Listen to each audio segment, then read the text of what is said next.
Hello, welcome to care studies. NCERT ninth class का economics में आज हम चैप्टर 2 देखेंगे। चैप्टर 1 में हमने पालमपुर विलेज के बारे में देखा था। उसमें हमने चीजों को देखा कि इकोनॉमिक्स का जो इकोनॉमी हमारा जो है वो प्राइमरी, सेकेंडरी और टर्सरी सेक्टर में डिवाइडेड है। उसके बाद हमने प्रोडक्शन के फैक्टर देखे थे। तो देखो, जो कैपिटल में हमने देखा था, तो एक तरह से दो टाइप के कैपिटल होते हैं। एक आपका फिजिकल कैपिटल होता है, एक ह्यूमन कैपिटल होता है। तो हम इस चैप्टर में आपका ह्यूमन कैपिटल देखेंगे।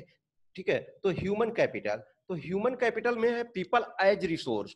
देखो, पीपल जो है वो रिसोर्स भी हो सकते हैं और वो लाइबिलिटी भी हो सकते हैं, यदि उनमें प्रॉपर तरीका से इन्वेस्टमेंट किया जाए। Investment in the sense of nutrition, education, health care, proper training यदि दिया जाए तो वो रिसोर्स हो सकते हैं। लेकिन यदि उन्हें प्रॉपर एजुकेशन ना दिया जाए, हेल्थ केयर पे ध्यान ना दिया जाए, ट्रेनिंग ना कराया जाए, तो वो लाइबिलिटी हो सकते हैं। तो यहाँ हम एज ए रिसोर्स देखेंगे। फॉर एग्जाम्पल, सिंपल टर्म में सोचो, किसी फैमिली के यहाँ मान के चलो 5 बच्चे हैं।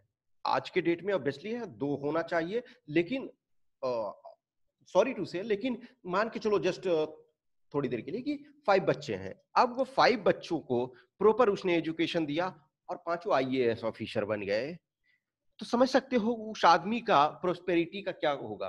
लेकिन 5 बच्चे पैदा किया, किसी को एजुकेट नहीं किया, किसी को प्रॉपर हेल्थ केयर सिस्टम नहीं प्रोवाइड कराया, किसी को प्रॉपर न्यूट्रिशन प्रोवाइड नहीं करवाया, किसी को ट्रेनिंग प्रोवाइड नहीं करवाया, और सारे के सारे चोर निकल गए, उचक्के निकल गए। तो उस फैमिली का वो लाइबिलिटी ही है। वो उस फैमिली पे भी लाइबिलिटी नहीं है, वो दूसरे पे भी लाइबिलिटी है। तो हम यहाँ एज ए रिसोर्स के तौर पे देखेंगे। एक और चीजें देखते हैं। एक चीज ये कि कोई भी चीजें यदि आप अच्छा करते हो तो सोसाइटी के लिए भी आप अच्छा होता। तो देखो, दो टर्म आप देख लो, एक्सटर्नलिटी होता है, तो एक पॉजिटिव एक्सटर्नलिटीज एक्सटर्नलिटीज और एक निगेटिव एक्सटर्नलिटीज। तो एक्सटर्नलिटीज टर्म जो होता है, एक्सटर्नलिटीज का मतलब है कि किसी भी चीज का जो इनडायरेक्ट इंपैक्ट उस पर पड़ता है। पॉजिटिव का मतलब है कि हमने कुछ अच्छा किया तो सोसाइटी पे अच्छा पड़ रहा है। जस्ट थोड़ी देर के लिए मान लो कि एक आपके फैमिली में, दूर के फैमिली में डॉक्टर बन गए। अब आपका एटलीस्ट वो अपनी सैलरी आपको नहीं देंगे, लेकिन यदि एक डॉक्टर है तो कभी ना कभी आपको काम आएंगे। आपको मान के तबीयत खराब हो गया, किसी भी टाइम आप बाहर नहीं जा सकते हो, आप उनको कॉल कर सकते हो कि हाँ सुनिए, ऐसा मेरा तबीयत खराब है, आप कुछ दवाई बता दीजिए। कोई टीचर है तो आप उससे एजुकेशन प्राप्त कर सकते हो। सामने का जो घर है वो आदमी सफाई प्रिय है, तो आप उससे पॉजिटिव इंपैक्ट होगे ना, कि एटलीस्ट वो अपने घर को साफ रखेगा, दूसरे को मोटिवेशन देगा, और हो सकता है वो बगल की गली को साफ रखे। तो वो पॉजिटिव एक्सटर्नलिटी है। निगेटिव एक्सटर्नलिटी का मतलब है कि जो सामने वाला करे तो इंपैक्ट उस पर पड़ेगा, लेकिन निगेटिवली इंपैक्ट पड़ेगा। मान के चलो कि आपके घर के बगल में कोई क्रिमिनल हो, अपराधी हो, तो हो सकता है वो गलत काम किया तो सजा उसको मिलेगा। शायद आपको डायरेक्ट वो हार्म नहीं पहुंचा रहा है, लेकिन कहीं ना कहीं निगेटिवली आप इंपैक्ट होंगे कि दूसरे लोग उस एरिया में आपके घर में आना नहीं चाहे। अच्छा अच्छा, आप उस मोहल्ले में रहते हैं, अरे वही तो वो रहता है ना जो बलात्कार और लूट करता है। तो कहीं ना कहीं आप निगेटिवली उससे इंपैक्ट होते हैं। तो जो ह्यूमन रिसोर्स है वो अपने आप में वो रिसोर्स है। पीपल जो है वो रिसोर्स भी है यदि प्रॉपर यूटिलाइजेशन किया जाए, और वो आपके लाइबिलिटी भी होंगे यदि उन पर प्रॉपर इन्वेस्टमेंट न किया जाए, केयर न किया जाए। तो यहाँ हम इस चीजों को देखेंगे, और एक्सटर्नलिटी, पॉजिटिव एक्सटर्नलिटी और निगेटिव एक्सटर्नलिटी को हम जानना चाहिए हमें। ये चैप्टर मेनली जो है आपका पेपर 2 में ज्यादा यूज है। ठीक है, ये एज सच जो है ये आपका पेपर 2 में इसको आप प्रॉपर पढ़ोगे तो ये बहुत आपका यूजफुल होगा। आपको एसे, रिपोर्ट, आर्गुमेंट्स ये लिखने में आपको ये बहुत आपको मदद पहुंचाएगा। तो हम इस चैप्टर को देखेंगे, डायरेक्ट हम पीडीएफ ही देखेंगे। और देखो, ये चीजें हैं, रेफरेंस हम डाल देते हैं कि ऑब्वियसली है कंटेंट जो हमने लिया है इसमें हमने एजुकेशनल पर्पज से लिया है, तो हम डायरेक्ट आपका इसका पीडीएफ ही देखेंगे। तो पीडीएफ पीपल एज रिसोर्स कह रहा है कि this the chapter people as resource is an effort to explain population as an asset for the economy rather than a liability. Population becomes human capital when there is investment made in the form of education, training, and medical care. In fact, human capital is the stock of skill and productive knowledge embodied in them. कहीं भी आपका जो सिम resource है, human resource है, वो different type का resource होता है, और जो आपका फिजिकल एसेट्स होता है वो डिफरेंट टाइप का। जस्ट थोड़ी देर के लिए इमेजिन करो कि इसको इस ढंग से समझो कि कोई आदमी है गांव में, उसके पास 20 एकड़ लैंड है। अब 20 एकड़ लैंड है, तो आपको वो दिख रहा है कि 20 एकड़ लैंड है, एक आदमी है, उसके पास 3 बच्चे हैं। अब वो 3 बच्चे हैं तो वो देखेगा उसके पास मान के चलो बहुत कम लैंड है, किसी के पास 20 एकड़ लैंड है, और एक जिसके पास 3 बच्चा उसके पास कोई लैंड नहीं है। लेकिन ये अपने तीनों बच्चों को प्रॉपर तरीका से पढ़ा करके और उसे योग्य बना देता है, तो कहीं ना कहीं ये एसेट क्रिएट हुआ, ये ह्यूमन एसेट क्रिएट हुआ, ह्यूमन कैपिटल क्रिएट हुआ। तो वो 20 एकड़ जिसके पास लैंड है उससे अधिक ये प्रोडक्टिविटी दे सकता है यदि इसके पास कुछ न भी है और ह्यूमन कैपिटल है तो। अब ये देखो, एक ये दो बच्चे डिस्कस कर रहे हैं कि what is human resource, is it like land और लेबर? तो ये दूसरा कहता it is more than that. What is human capital, is it like रूपी, पैसे और dollar? It is more than that. यानी कि देखो, हमने जो देखा था कि आपका जो लैंड है, लेबर है, ठीक है, तो लैंड, लेबर और आपका कैपिटल, तो फिजिकल कैपिटल यहाँ मनी वगैरह जो हो गया, तो यहाँ वो लैंड से भी ज्यादा है, वो लेबर से भी ज्यादा है, और वो रुपया और डॉलर से भी ज्यादा है। ये हमें यहाँ इस बच्चों के, इन बच्चों के डिस्कशन में ये दिखाया गया है। ठीक है, तो अब ये देखें, people as resources is a way of referring to a country's working people in terms of their existing productive skills and abilities. Looking at the population from these productive aspects emphasizes its ability to contribute to the creation of the gross national product. Like other resources, population also is a resource, a human resource. This is the positive side of a large population that is often overlooked when we look only at the negative side, considering only the problems of providing the population with food, education, and access to health facilities. When the existing human resource is further developed by becoming more educated and healthy, we call it human capital formation that adds to the productive power of the country, just like physical capital formation. ठीक है, तो जितना आप human capital में, जैसे imagine करो एक plant है, मान के चलो कि आप एग्रीकल्चर कर रहे हो, तो वहां प्रिमिटिव आपके पास इक्विपमेंट्स है, तो आपका कम प्रोडक्टिविटी होगा। लेकिन आप जितना अच्छा इक्विपमेंट्स लगाएंगे, जितना सीड्स अच्छा लगाएंगे, जितने अच्छे फर्टिलाइजर्स और सारी चीजों को मैनेज करेंगे, तो उतना अच्छा फसल देगा। Same situation is human capital. एक ह्यूमन कैपिटल में जितना आप इन्वेस्टमेंट करोगे उतना अच्छा प्रोडक्टिविटी देगा। आप सिंपल कहीं भी देखो, इंडस्ट्री में ही एक जो लोअर लेवल का वर्कर है वो सपोज 10,000 पर मंथ अर्न कर रहा है, लेकिन जो हायर लेवल में है वो 10 लाख पर मंथ अर्न कर रहे हैं, यानी 100 टाइम। यदि फिजिकल वर्क में देखो तो 10,000 वाला अधिक फिजिकल वर्क कर रहा है 10 लाख पर मंथ वाला। तो क्या है, उसके पास अधिक इन्वेस्टमेंट 10 लाख पर मंथ वाले को में किया गया। वो सपोज अच्छे मैनेजमेंट कॉलेज से पढ़ा हुआ है, या यदि अच्छे मैनेजमेंट कॉलेज से नहीं पढ़ा हुआ है तो उसके पास स्किल है, कुछ स्किल्स है जो औरों से उसे अलग करता है, और उस स्किल्स को या तो उसने अच्छे बिजनेस स्कूल में जाकर के, अच्छे इंजीनियरिंग कॉलेज में जाकर के, अच्छे अदर कॉलेजेस में जाके, या फिर उसने अपने आप से लर्न किया। सपोज स्टीव जॉब्स, तो स्टीव जॉब्स भले यूनिवर्सिटी कॉलेज ड्रॉप आउट है, लेकिन उसने अपने इन्वेस्टमेंट किया, उसने स्किल सीखा, कैलीग्राफी सीखा, चीजों को सीखा, तो वो प्रॉपर एसेट्स हुआ। Investment in human capital through education, training, medical care yields a return just like investment in physical capital.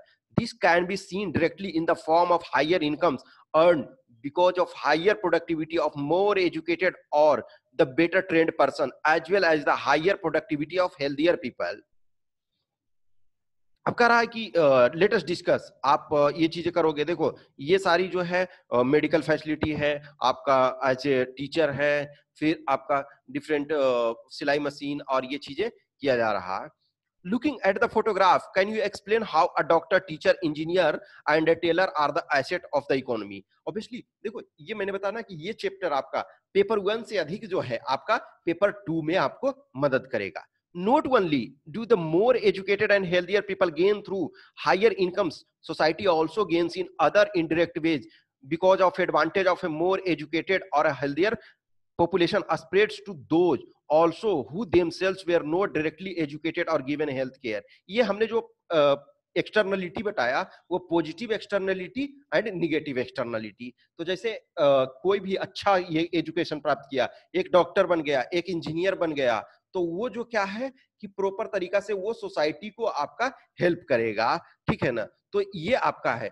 For many decades in India, a large population has been considered a liability rather than an asset. But a large population need not be a burden for the economy. It can be turned into a productive asset by investment in human capital. For example, by spending resources on education and health for all, training of industrial and agricultural workers in the use of modern technology, useful scientific research, and so on.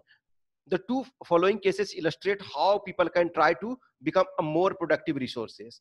तो देखो कहीं भी है, जितना भी आप देखोगे, generally जो इकोनॉमी में माना जाता है कि 1 ईयर से 14 ईयर्स के एज तक के जो हैं, यानी कि लेस देन 15 ईयर्स तक वाले हैं, वो आपके जो है लाइबिलिटी, तो लाइबिलिटी उसको ये नहीं कह सकते हो, वो बच्चा एक है, तो आप उस पर इन्वेस्टमेंट करोगे तो वो प्रोडक्टिव एसेट्स में।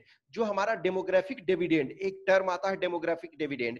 डेमोग्राफिक डिविडेंड का मतलब होता है कि हमारे जो पॉपुलेशन हमारा है उसमें जो आपका वर्किंग एज पॉपुलेशन कितना है। सपोज आपके पास 50% वर्किंग एज पॉपुलेशन है, इसका मतलब जितना ज्यादा वर्किंग एज पॉपुलेशन होगा उतना अच्छा आपकी इकोनॉमी के लिए होगा। तो ये स्टोरी हमको कह रहा, there were two friends, Bilas and Sakal, living in the same village Semapur. Sakal was a 12-year-old boy. His mother Sheila looked after domestic chores. His father Bhuta Chaudhary worked in an agriculture field. Sakal helped his mother in domestic chores. He also looked after his younger brother Jitu and sister Situ. His uncle Syam had passed the matriculation examination but was sitting idle in the house as had no jobs. Bhuta and Sheila were eager to teach Sakal. They forced him to join the village school, which he soon joined. He started studying and completed his higher secondary examination. His father persuaded him to continue his study. He raised a loan for Sakal to study a vocational course in computers. Sakal was meritorious and interested in studies from the beginning. With great vigor and enthusiasm, he completed his course. After some time, he got a job in private firm. He even designed a new kind of software. This software helped him increase the sale of the firm. His boss acknowledged his service and rewarded him with a promotion. तो देखो training किया तो आपका उसको अच्छा मिला। तो ये हमने सकल का स्टोरी देखा। तो सकल जो क्या है कि ये प्रॉपर तरीका से, इसके फादर नो डाउट खेती में काम करते थे, इसकी मदर डोमेस्टिक हेल्प करके यानी कि दूसरे के घर में काम करके कुछ पैसे कमाती थी, लेकिन इसे पढ़ाया और ये एक अच्छा चीजों को सीख गया। अब देखो दोनों ये के बारे में स्टोरी सुनोगे, उसके बाद इस पिक्चर को देखोगे तो पता चलेगा।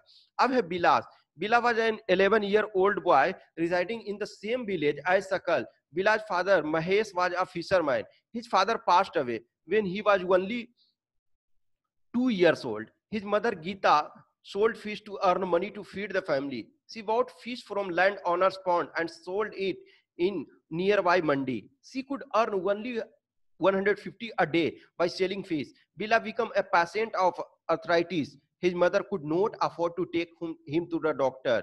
He could not go to the school either. He was not interested in studies. He helped his mother in cooking and also looked after his younger brother Mohan. After some time, his mother fell sick and there was no one to look after her. There was no one in the family to support them. Bilas too was forced to sell fish in the same village. He, like his mother, earned only a meager income. तो देखो सकल और बिलास दोनों friend थे, दोनों एक तरह से गांव के थे।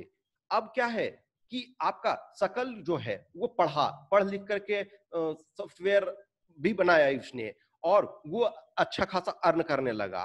लेकिन बिलास जो था वो उसकी तबीयत ठीक नहीं रहती थी, उसके फादर गुजर गए, उसकी माँ किसी ढंग से 150 रुपया कमाती थी तो उसमें कुछ हो नहीं सकता था। बिलास की तबीयत खराब हुई, लेकिन उसकी माँ के पास इतने पैसे नहीं थे कि वो इसकी इलाज करा सके।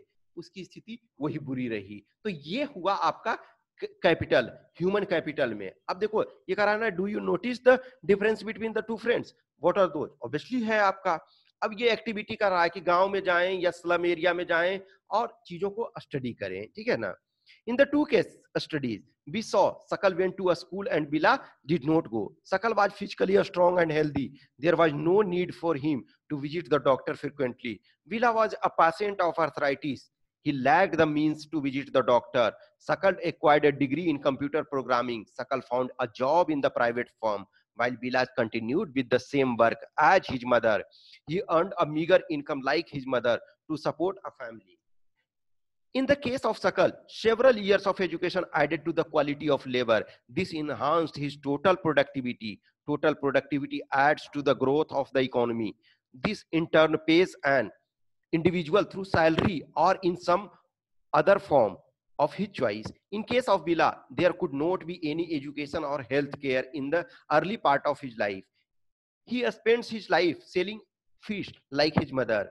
Henceforth, he draws the same salary of unskilled laborer as his mother. तो देखो ये इसमें इस पूरे चैप्टर में देखोगे मेनली आपका थ्री चीजों पे रिवॉल्व करता है। एक तो आपने हमने एक्सटर्नलिटीज देखा, पॉजिटिव एक्सटर्नलिटी और नेगेटिव एक्सटर्नलिटी। दूसरा ये है कि एजुकेशन, हेल्थ केयर और आपका प्रॉपर ट्रेनिंग।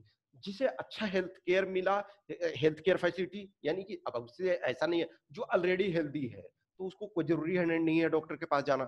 जिसे अच्छा एजुकेशन मिला, जिसे अच्छा ट्रेनिंग मिला, और ट्रेनिंग में भी फर्दर ट्रेनिंग कि जहां जरूरत पड़ा कि स्किल सीखने के लिए, तो वो स्किल यदि सीखा तो उसके लिए ये फायदा हुआ।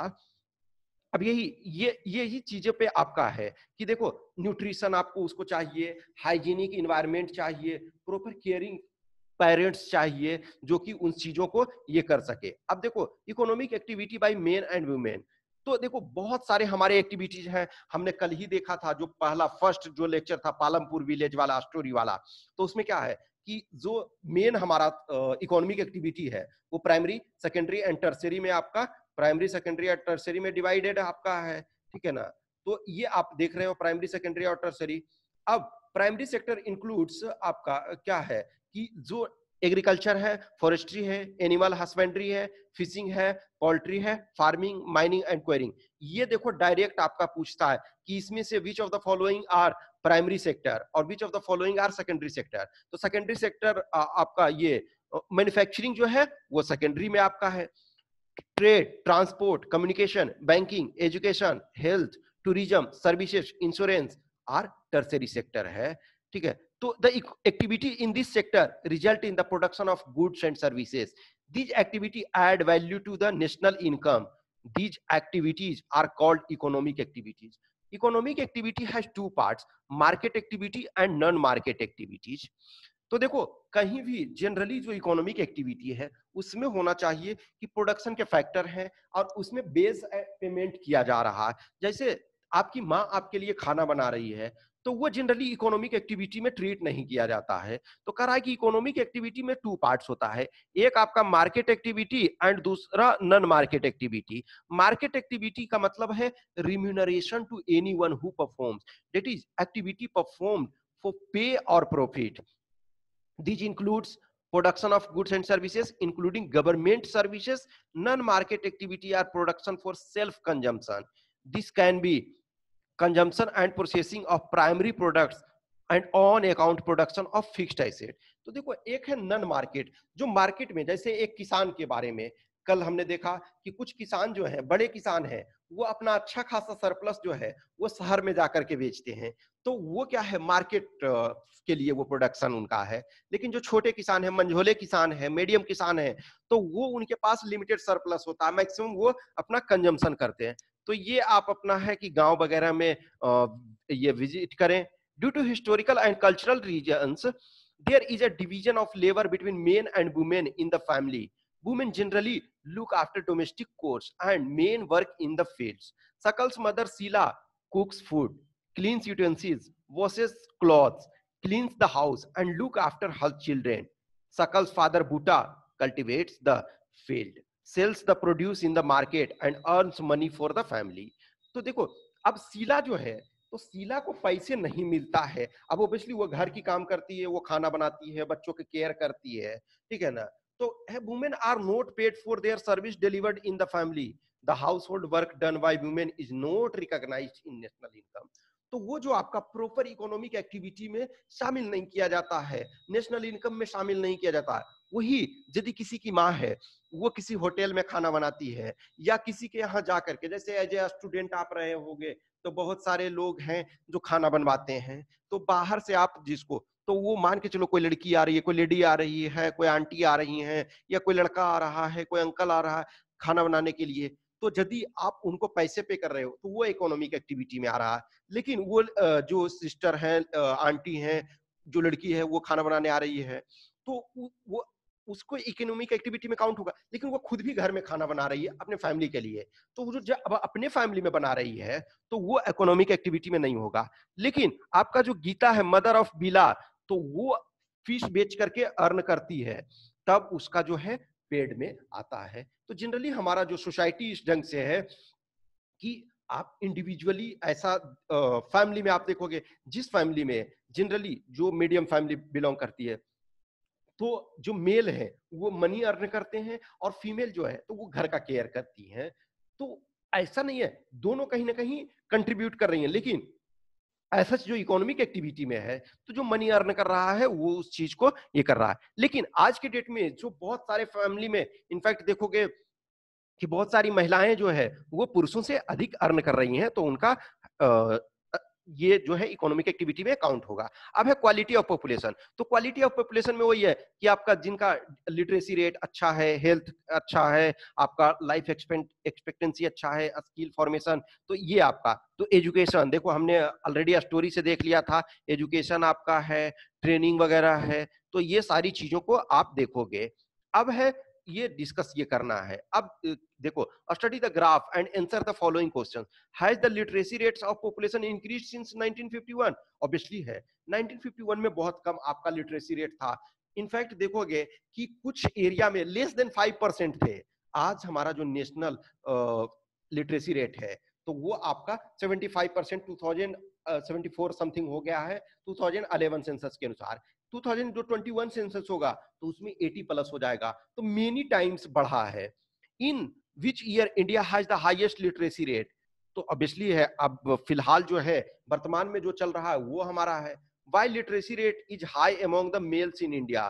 कहीं ना कहीं जो है फीमेल को है, बहुत लोग है ना कि लाइबिलिटी समझते हैं कि जो बेटी है दूसरे घर में चली जाएगी और बेटा जो है वो अर्न करेगा बाहर, अब महिलाएं जो घर की काम करेगी तो घर की काम करेगी। ये चीजें हैं, ऐसा नहीं है कि हम इसको प्रमोट कर रहे हैं, ये दिस इज फॉर क्लियरिटी, और आपको कभी आंसर में इस टाइप का लिखना, लेकिन ये चीजें, ये प्रॉब्लम है, तो उसको आपको ये जो वास्तविकता है, जो समस्याएं हैं, उसको आप देखोगे। Why are women less educated than men? तो ये सारी चीजें आपको समझना है, इसमें सोशल एस्पेक्ट्स भी आपको देखना है। How would you calculate literacy rate in India? तो लिटरेसी रेट के लिए क्या होता है ना कि लिटरेट हम उसे कहेंगे, लिटरेट होने के लिए कुछ कंडीशंस है इंडिया में।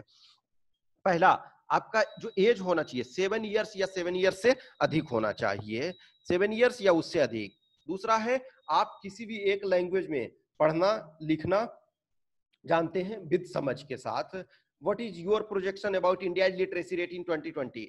तो 82 के आसपास ये है। अब है एक्टिविटी। अब ये जो भी है एक्टिविटी वगैरह आप ये कर सकते हो। तो देखो, the literacy rate have increase from 18% इन 1951। देखो 18% था 1951 में, और कुछ एरिया में आपका जो था लेस देन 5% भी था, टू 74% इन 2010-11, यानी कि 2011 का जो सेंसस हुआ उसके अनुसार जो आपका लिटरेसी रेट 74% है। Literacy is not only a right, it is also needed if the citizens are to perform their duties and enjoy their right properly. अब देखो, प्राइमरी एजुकेशन तो हमारे यहाँ क्या हो गया, फंडामेंटल राइट हो गया। आर्टिकल 21A में फंडामेंटल राइट हो गया, और उसके साथ एक फंडामेंटल ड्यूटी भी ऐड किया गया कि गार्जियन और जो भी हैं पेरेंट्स हैं उन्हें पढ़ाना चाहिए। However, a vast difference is noticed across different sections of the population. Literacy among males is nearly 16.6% higher than females, and it is about 16.1% higher in urban areas. as compared to rural area. In 2011, literacy rates varied from 94% in Kerala to 62% in Bihar. The primary school system has expanded to cover 8.58 lakh in 2013-14. Unfortunately, this huge expansion of schools has been diluted by the poor quality of schooling and high dropout rates. Sarva Shiksha Abhiyan is a significant step towards providing elementary education to all children in age groups of 6 to 14 years by 2010. It is a time-bound initiative of the central government in partnership with states and local government and the community for achieving the goal of universalization of elementary education. Along with it, bridge courses and back to a school camps have been initiated to increase the enrollment in elementary education. Midday meal scheme has been implemented to encourage attendance and retention of children and improve their nutritional status. These policies could add to the literate population of India. अब एक term देखो यहां आया है gross enrolment ratio. Gross enrolment ratio का मतलब होता है कि आपका जो 18 साल से 23 साल 18 से 23 इयर्स के एज में कितने लोग, कितने परसेंट लोग जो हैं वो आपके हायर एजुकेशन में इनरोल्ड हैं. तो ये 2017-18 का डेटा जो है उसके अनुसार 25.2% था, लेकिन हमको 2021 जो ईयर फाइनेंशियल ईयर है उसमें 30% पहुंचाने का आपका टारगेट है. तो ये भी एक ग्रॉस इनरोलमेंट रेशियो है, इसके बारे में भी आप जानोगे. तो इनफैक्ट जो ये है ना कि ये आपका जो है ये मेनली सेकेंड पेपर के लिए बहुत ज्यादा आपका यूज है. ठीक है, तो ये अब देखोगे ये डिफरेंट डेटा है, आप इसको देखोगे जैसे नंबर ऑफ कॉलेजेस तो 1951 में आपका 750 कॉलेजेस थे इंडिया में. अब देखो 2015-16 का 41,000 आपका 435. यूनिवर्सिटी 30 से लेकर के 753 और अभी बढ़ ही रहे हैं, चूंकि ये 2015-16 का डेटा है तो और ऑलमोस्ट 900 के आसपास यूनिवर्सिटीज हो गए हैं. स्टूडेंट्स देखो 2,63,000 ओनली हायर एजुकेशन में इनरोल थे. आज आपका ये हो गए हैं, बहुत ज्यादा ये हो गए हैं. ठीक है ना, तो आपका 28 करोड़ हो गए हैं. ठीक है, 28 करोड़ आपका सॉरी हाँ 28 करोड़ 84 लाख नहीं सॉरी 2 करोड़ 84 लाख 84,741. ठीक है ना, तो 2 करोड़ आपका है ये उस एज में जो है. ठीक है ना, तो वो आपका टीचर्स, तो टीचर्स आपका देखो 24,000 से लेकर के 14,38,000 ये हो गए हैं. ठीक है, अब है discuss the table in the classroom and answer. तो इस चीज को आप करोगे. अब दूसरा है हेल्थ. तो हेल्थ केयर सिस्टम का के बारे में भी जितना अच्छा हेल्थ रहेगा, हेल्दी जो कहते हैं ना कि हेल्दी बॉडी होगा तभी हेल्दी माइंड वहां होगा. जितना अच्छा हेल्थ रहेगा उतना अच्छा वो प्रोडक्टिविटी. अब कोई एक बच्चा है, मान के चलो कि उसका हेल्थ ही सही नहीं है, वो प्रॉपर तरीका से हेल्दी नहीं है, तो वो वर्क क्या कर पाएगा, स्कूल नहीं जा पाएगा, वो वर्क में नहीं जा पाएगा. इस वजह से ये हेल्थ केयर आपका ये सही होना चाहिए. तो ये आप इस चीज को देखोगे कि हमारे यहाँ कुछ डेटा दिया हुआ है, इस डेटा को आपको ये यूज करना है. How many doctors are there in hospital, ये सारी चीजों को. अब है अनएम्प्लॉयमेंट. अनएम्प्लॉयमेंट है तो Sakal's mother Sheela looked after the domestic chores children and help her husband Buta in the field. Sakal's brother Jitu and sister Situ spend their time playing and roaming. Can you call Sheila and Jitu or Situ unemployed? If not, why? देखो unemployment का मतलब होता है कि जो आपका education प्राप्त नहीं कर रहे हैं या एम्प्लॉयमेंट के एज में है और वो बिलिंग है एम्प्लॉयमेंट के लिए. ऐसा नहीं है कि मान के चलो कोई काम नहीं कर रहा है, जैसे हायर एजुकेशन में आप हो तो आप काम नहीं कर रहे हो, तो ऐसा आप अनएम्प्लॉयड नहीं कहे जाओगे. आप विलिंग हो, आपके पास स्किल है काम के लिए और आप विलिंग हो तब कहे जाओगे. Unemployment is said to exist when people who are willing to work at the going wages cannot find jobs. Sheila is not interested in working outside her domestic domain. Jitu and Situ are too small to be counted in the workforce population. Neither Jitu, Situ or Sheila can be counted as unemployed. The workforce population includes people from 15 years to 59 years. Sakal's brother and sister do not fall within this age group, so they cannot be called unemployed. Sakal's mother Sheila works for the family. She is not willing to work outside her domestic domain for payment. She too cannot be called unemployed. Sakal's grandparents, although not mentioned in the story, cannot be called unemployed क्योंकि वो जो है 59 से ऊपर as ये मान करके ये यहाँ चला है. In case of India, we have unemployment in rural and urban areas. However, the nature of unemployment differs in rural and urban areas. In case of rural areas, there is seasonal and disguised unemployment. Urban areas have mostly educated unemployment. तो देखो different में जो है different area में different types के unemployment होते हैं. देखो एग्रीकल्चर में क्या होता है ना कि सीजन वाइज होता है कि किसी सीजन में आप फसल उगा रहे हो तो वहां अधिक मान के चलो अभी अब बारिश हो रहा है तो पैडी क्रॉपिंग जो होगा धान की रोपाई होगी तो उसमें अधिक लेबर फोर्स की जरूरत पड़ेगी. लेकिन जब धान रोपा गया प्रॉपर चीजें हो गई तो फिर कम लेबर फोर्स की जरूरत पड़ेगी. सेम सिचुएशन धान की कटाई के वक्त होगी, फिर गेहूं की कटाई वगैरह के वक्त में होगी. तो यहाँ सीजनल. फिर डिस्गाइज्ड का मतलब है कि एक एक्स्ट्रा मान के चलो एक फील्ड है उसमें 4 पीपल काम कर रहे हैं, अब 5th पीपल आ गया तो उसके जो मार्जिनल प्रोडक्टिविटी होगा वो जीरो होगा. Seasonal unemployment happens when people are not able to find jobs during some months of the year. People dependent upon agriculture usually face such kind of problem.